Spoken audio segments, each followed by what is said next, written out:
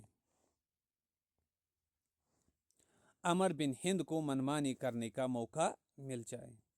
ایسا معلوم ہو رہا ہے گویا میں نے کوئی گناہ کیا ہو۔ خدا کی قسم میں تمہاری بات ہرگز نہیں مانوں گا۔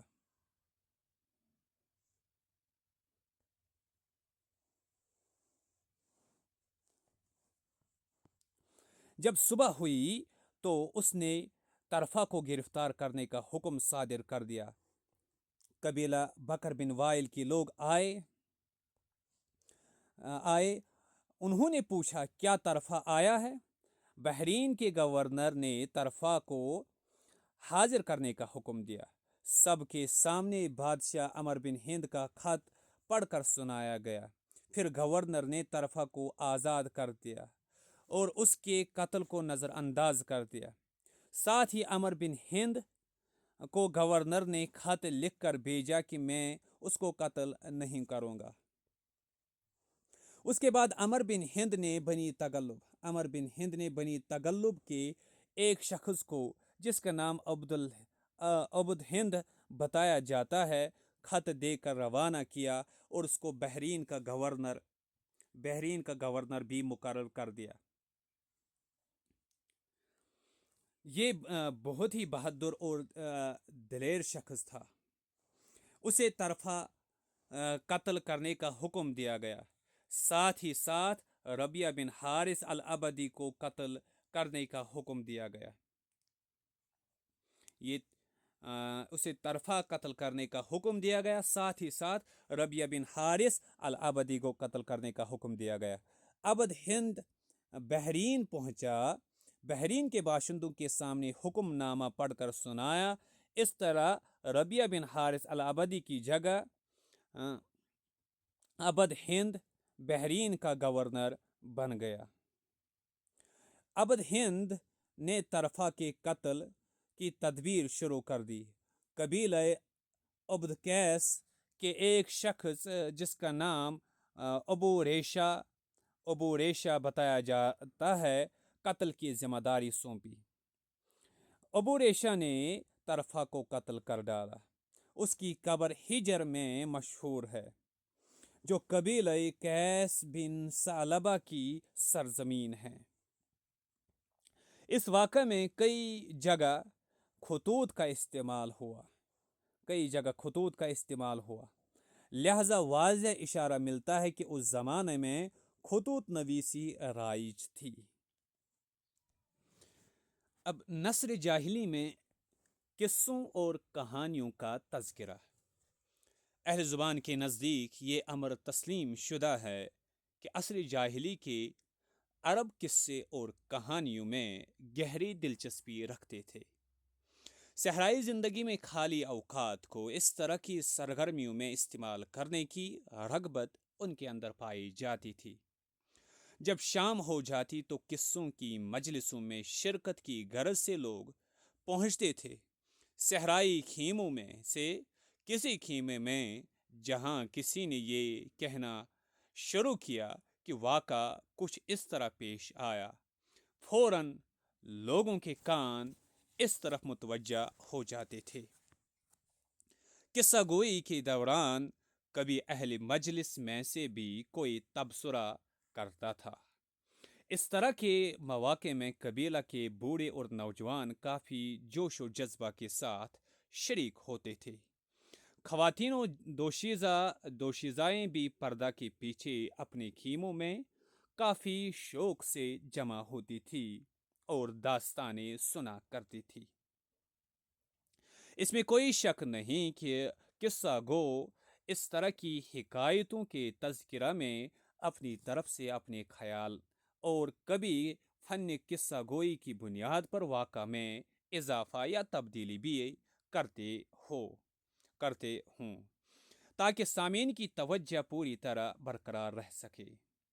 کہانی کے پیچ و خم سے ان کے قلوب بھی متاثر ہو سکے، ان کے اندر کیفیت میں اتار چڑھاؤ بھی آئے، کبھی خوف کا منظر آئے، کبھی انتقام کی رغبت بیدار ہو، کبھی سنجیدگی کا سما چھا جائے، کبھی کہا کی گونج سنائی دے، کیونکہ کہانی بیان کرنے والا سامعین کی آنکھوں کی چمک سے شوق و ولولہ کا اندازہ لگاتا ہے۔ واقعہ کے نشیب و فراز سے گزرتے ہوئے سامعین ہر لمحہ اگلے موڑ کی تجسس میں ڈوب جاتے ہیں۔ ان امکانات کا اظہار کرتے ہوئے ڈاکٹر شوقی ضیف نے تبصرہ کیا ہے کہ بہرحال ان قصوں کی اصل کے متعلق بحث کرنا دشوار ہے۔ عباسی دور کے راویوں اور زبان کے ماہرین تک کچھ کہانیوں کے متعلق معلومات پہنچی تو انہوں نے انہیں یکجا کر دیا۔ اس احتمال کی نفی نہیں کی جا سکتی ہے کہ عصر جاہلی سے لے کر دوسری صدی ہجری تک ان قصوں کے پہنچنے میں تحریف و تغیر واقع ہوئے ہوں گے، کیونکہ اس دوران ایک لمبا عرصہ گزر چکا ہے۔ ان تمام امکانات کے باوجود ماہرین زبان کا اعتراف ہے کہ ان قصوں میں پرانی روایات و خصوصیات کے عناصر بہت حد تک محفوظ رہے ہیں اور قدیم روح و قوت بھی باقی رہی ہے۔ عباسی دور کے راویوں نے جن قصوں کو قلم بند کیا ہے اور جن کہانیوں کا تدوین کر کے آئندہ کی صدیوں تک پہنچایا ہے، ان کے ذریعے ہم ان قصوں کے تنوع اور احوال کا اندازہ لگا سکتے ہیں۔ عصر جاہلی میں قصوں کی نوعیت۔ جاہلی دور کی نثر جو کہانیوں کی شکل میں عصر عباسی تک پہنچی، اس کی بنیاد عصر جاہلی کی جنگیں اور آپسی قتل و غارت ہے۔ وہ کہانیاں ان جنگوں کی نمایاں شخصیات کے گرد گھومتی ہے، جنہیں ہم آج کی زبان میں جنگ کے ہیرو سے تعبیر کرتے ہیں۔ جنگ میں ان شخصیات کے کردار، ان کی فتح و کامیابی کے نمونے، ان کی وجہ سے مخالف جماعت میں خوف و دہشت کا ماحول، دشمن کی شکست اور ذلت و رسوائی کے حالات ان کہانیوں میں خصوصی کشش کا مرکز ہوا کرتے تھے۔ عرب چونکہ جنگ و جدال کے احوال سے گہری دلچسپی رکھتے تھے، اس لیے اس طرح کے قصے ان کے یہاں نہایت ہی معروف و مقبول تھے۔ عرب اپنی قبائلی زندگی میں جنگ و جدال کی صورتحال کا واضح تجربہ رکھتے تھے، لہذا ان کہانیوں میں ان کی رغبت بے مثال ہوا کرتی تھی۔ ان کہانیوں کا جاہلی دور سے لے کر عصر عباسی تک کا سفر طے کرنا، جو تقریباً 200 سال کے عرصے پر محیط ہے، کوئی معمولی بات نہیں۔ یقیناً اس میں عربوں کی دلچسپی کا دخل ہے۔ جنگی امور کا سلیقہ اس میں بنیادی عنصر کے طور پر کردار ادا کرتا رہا ہے۔ یہ قصے بہت ہی منظم طریقے سے روایت کیے جاتے رہے ہیں۔ ان کی تدوین قصہ بیانی کی بہترین مثال ہے۔ عرب اپنے بادشاہوں سے متعلق بھی قصے بیان کیا کرتے تھے۔ مناظرہ اور غسانہ کے قصے خاص طور سے تذکرہ میں آتے ہیں۔ مناظرہ اور غسانہ کے قصے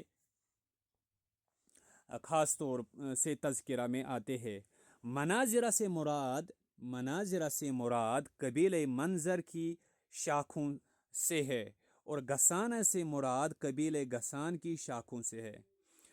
جوں ان قبائل کی آبادی میں اضافہ ہوتا چلا جاتا تھا، ان کی شاخیں وسیع سے وسیع تر ہوتی چلی جاتی تھیں۔ ان قبائل میں سردار ہوا کرتے تھے۔ ان سرداروں سے متعلق یا ان میں جو بادشاہ ہوا کرتے تھے، ان بادشاہوں سے متعلق کہانیاں روایت کی جاتی تھی۔ ان کہانیوں کو عرب آپس میں سنایا کرتے تھے۔ ان میں جاذبیت بھی ہوتی تھی، نصیحتیں بھی ہوتی تھی، تاکہ قبیلہ کے لوگ خصوصاً نوجوان خوبیوں کو اختیار کرے اور خامیوں سے گریز کرے۔ تاریخ کے احوال سامنے ہوتے ہیں تو عبرت حاصل کرنا آسان ہو جاتا ہے۔ تاریخ کے احوال سامنے ہوتے ہیں تو عبرت حاصل کرنا آسان ہے۔ عربوں کی خصوصیت تھی کہ واقعات کے ذریعے اپنی نسلوں کی تربیت کیا کرتے تھے۔ یہ واقعات کبھی گزشتہ اور کبھی پیوستہ بادشاہوں سے متعلق ہوتے تھے۔ ان کے احوال اور کارناموں کا تذکرہ ہوتا تھا۔ کبھی معاصر بادشاہوں سے متعلق تذکرے آتے تھے، مثلاً سلطنت ہمیر کے بادشاہوں کے متعلق، یا اسی طرح زباں کے متعلق، جسے زانوبیہ اور زینب کے نام سے بھی یاد کیا جاتا ہے، جو ملکہ تدمر تھی، جیسا کہ تاریخ طبری میں اس کا تذکرہ آتا ہے۔ ابن ہشام نے اپنی کتاب السیرۃ النبوی میں بھی اس کا تذکرہ کیا ہے۔ اس کے بعد نصر بن حارث کا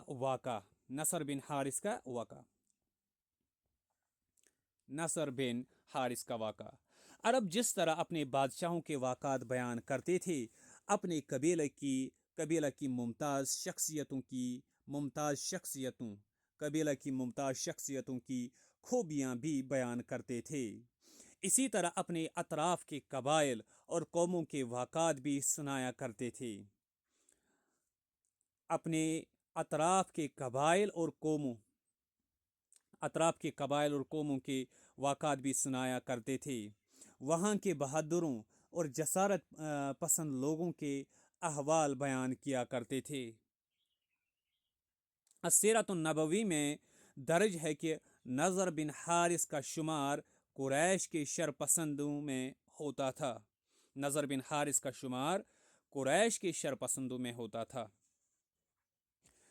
اللہ کے رسول صلی اللہ علیہ وسلم کو بہت تکلیفیں پہنچایا کرتا تھا۔ آپ صلی اللہ علیہ وسلم کے خلاف دشمنی کا ماحول تیار کرتا تھا۔ اس نے ایک مرتبہ ہیرا کا سفر کیا۔ وہاں اس نے ملک فارس کے بادشاہوں کے متعلق باتیں معلوم کی۔ اسی طرح رستم اور